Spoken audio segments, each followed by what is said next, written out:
കിഴക്കൻ വടക്കുകിഴക്കൻ യുക്രൈനിൽ റഷ്യൻ സൈന്യം വീണ്ടും മുന്നേറ്റം ശക്തമാക്കിയതോടെ റഷ്യ യുക്രൈൻ യുദ്ധം കടുത്തതും കൂടുതൽ സങ്കീർണവുമായ ഒരു പുതിയ ഘട്ടത്തിലേക്ക് പ്രവേശിച്ചിരിക്കുകയാണ്. യുക്രൈനിലെ രണ്ട് തന്ത്രപ്രധാനമായ പ്രദേശങ്ങൾ കൂടി തങ്ങളുടെ പൂർണ്ണ നിയന്ത്രണത്തിലാക്കിയതായി റഷ്യൻ പ്രതിരോധ മന്ത്രാലയം ഔദ്യോഗികമായി അവകാശപ്പെട്ടു.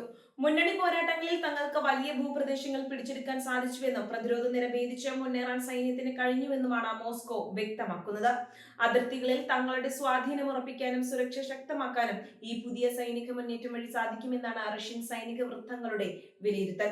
എന്നാൽ റഷ്യൻ കരസേനയുടെ മുന്നേറ്റത്തിന് തൊട്ടു പിന്നാലെ അതിശക്തമായ ഡ്രോൺ ആക്രമണത്തിലൂടെയാണ് യുക്രൈൻ മറുപടി നൽകിയത്. റഷ്യയിലെ ഏറ്റവും വലിയ എണ്ണ ശുദ്ധീകരണ ശാലകളിൽ ഒന്നായ റിയാസാനിലെ കൂറ്റൻ റിഫൈനറിയെ ലക്ഷ്യമിട്ടാണ് യുക്രൈൻ വ്യോമസേന അത്യാധുനിക അറ്റാക്ക് ഡ്രോണുകളുടെ വ്യൂഹത്തെ അയച്ചത്. റിയാസാൻ എണ്ണ ശുദ്ധീകരണശാലയ്ക്ക് നേരെയുണ്ടായ ആക്രമണത്തിൽ വൻ സ്ഫോടനവും തീപിടുത്തവും ഉണ്ടായതായി പ്രാദേശിക റിപ്പോർട്ടുകൾ സ്ഥിരീകരിക്കുന്നു. റഷ്യൻ സൈന്യത്തിന് ആവശ്യമായ ഇന്ധനം എത്തിക്കുന്ന പ്രധാന കേന്ദ്രങ്ങളിൽ ഒന്നായതിനാൽ തന്നെ ഈ ആക്രമണം റഷ്യയുടെ ഇന്ധന വിതരണ ശൃംഖലയെ കഠിനമായി ബാധിക്കാൻ സാധ്യതയുണ്ട്. യുദ്ധക്കളത്തിലെ തിരിച്ചടികൾ മറികടക്കാനും റഷ്യയുടെ യുദ്ധ സാമ്പത്തിക വ്യവസ്ഥയെ തളർത്താനുമാണ് യുക്രൈൻ പ്രധാനമായും ഇന്ധന ഊർജ്ജ നിലയങ്ങളെ ലക്ഷ്യമിടുന്നത്. തങ്ങൾ പുതുതായി പിടിച്ചെടുത്ത രണ്ട് തന്ത്രപ്രധാന ഗ്രാമങ്ങൾ അതിർത്തി മേഖലകളിൽ സുരക്ഷിതമായ ഒരു ബഫർ സോൺ നിർമ്മിക്കാൻ സഹായിക്കുമെന്നാണ് റഷ്യ അവകാശപ്പെടുന്നത്. സ്വന്തം അതിർത്തി ഗ്രാമങ്ങളിലേക്ക് യുക്രൈൻ നടത്തുന്ന ഷെല്ലാക്രമണങ്ങളും ഡ്രോൺ ആക്രമണങ്ങളും തടയാൻ ഇത്തരം ഒരു സുരക്ഷിത മേഖല അത്യന്താപേക്ഷിതമാണെന്ന് മോസ്കോ വാദിക്കുന്നു. റഷ്യൻ ഭൂപ്രദേശങ്ങളിലേക്ക് യുക്രൈൻ നടത്തുന്ന കടന്നാക്രമണങ്ങളുടെ വ്യാപ്തി കുറയ്ക്കാനായി കൂടുതൽ അതിർത്തി നഗരങ്ങൾ പിടിച്ചെടുക്കാനാണ് റഷ്യൻ സേന ലക്ഷ്യമിടുന്നത്. ഇതിനായി കിഴക്കൻ യുക്രൈനിൽ വൻതോതിലുള്ള സൈനിക വിന്യാസവും ആർട്ടിലറി ആക്രമണങ്ങളുമാണ് റഷ്യ ഇപ്പോൾ നടത്തിക്കൊണ്ടിരിക്കുന്നത്.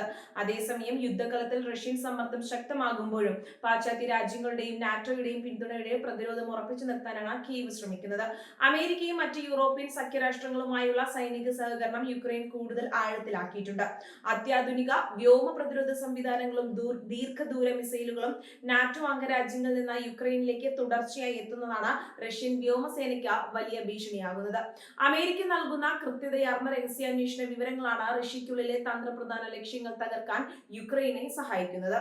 കിഴക്കൻ മുന്നണിയിലെ കടുത്ത പോരാട്ടത്തിൽ ഇരുവിഭാഗത്തിനും കനത്ത നാശനഷ്ടങ്ങളാണ് സംഭവിക്കുന്നത്. ആൾനാശവും ആയുധനഷ്ടവും വൻതോതിൽ ഉയരുമ്പോഴും നയതന്ത്ര ചർച്ചകൾക്ക് സാധ്യതയില്ലാതെ യുദ്ധം അതിദാരുണമായി നീണ്ടുപോവുകയാണ്. റഷ്യയിലെ വ്യാവസായിക ഇന്ധന മേഖലകൾക്ക് നേരെ യുക്രൈൻ നടത്തുന്ന ആക്രമണങ്ങൾ അന്താരാഷ്ട്ര വിപണിയിലും വലിയ ചലനങ്ങൾ സൃഷ്ടിക്കുന്നുണ്ട്. എണ്ണ ശുദ്ധീകരണശാലകൾ തകരുന്നത് റഷ്യയുടെ എണ്ണ കയറ്റുമതിയെയും ആഭ്യന്തര വിപണിയിലെ വില നിലവാരത്തെയും പ്രതികൂലമായി ബാധിക്കും.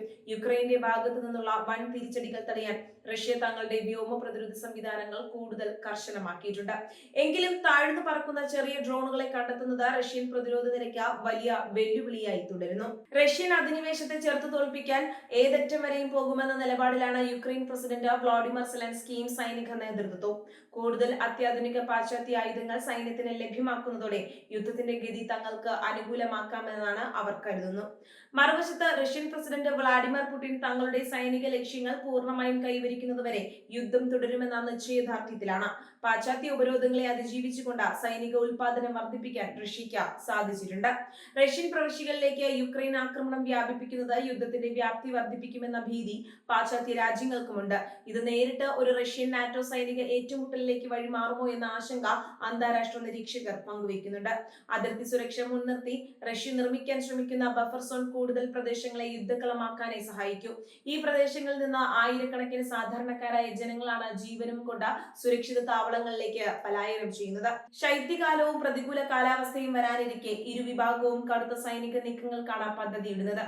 തന്ത്രപ്രധാനമായ റോഡുകളും റെയിൽവേ ലിങ്കുകളും പിടിച്ചെടുത്ത ശത്രുവിന്റെ വിതരണ പാതകൾ വിച്ഛേദിക്കുക എന്നതാണ് ഇരുപക്ഷത്തിന്റെയും പ്രാഥമിക തന്ത്രം.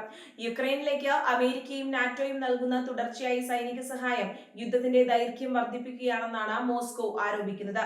വിദേശ രാജ്യങ്ങളുടെ ഈ ഇടപെടൽ മേഖലയിലെ സമാധാനത്തിന് വലിയ തടസ്സമാണെന്ന് റഷ്യൻ വിദേശകാര്യ മന്ത്രാലയം വ്യക്തമാക്കുന്നു. എന്നാൽ ഒരു സ്വതന്ത്ര രാജ്യത്തിന്റെ പരമാധികാരം സംരക്ഷിക്കാൻ അന്താരാഷ്ട്ര സമൂഹത്തിന്റെ സഹായം തേടുന്നത് തങ്ങളുടെ അവകാശമാണെന്നാണ് യുക്രൈന്റെ നിലപാട്. റഷ്യൻ അധിനിവേശം അവസാനിപ്പിക്കാതെ യാതൊരുവിധ വിട്ടുവീഴ്ചകൾക്കും തങ്ങൾ തയ്യാറല്ലെന്ന് കീവ് വ്യക്തമാക്കുന്നു. കിഴക്കൻ നഗരങ്ങൾ പിടിച്ചെടുക്കാനുള്ള റഷ്യൻ നീക്കവും റഷ്യൻ മണ്ണിലെ എണ്ണ റിഫൈനറികൾ തകർക്കാനുള്ള യുക്രൈന്റെ തിരിച്ചടിയും യുദ്ധം പുതിയൊരു വഴിത്തിരിവിലേക്ക് എത്തിയതിന്റെ വ്യക്തമായ തെളിവാണ്. വരും ദിവസങ്ങളിൽ കൂടുതൽ കടുത്ത സ്ഫോടനങ്ങൾക്കും സൈനിക നീക്കങ്ങൾക്കുമായിരിക്കും ലോകം സാക്ഷ്യം വഹിക്കുക.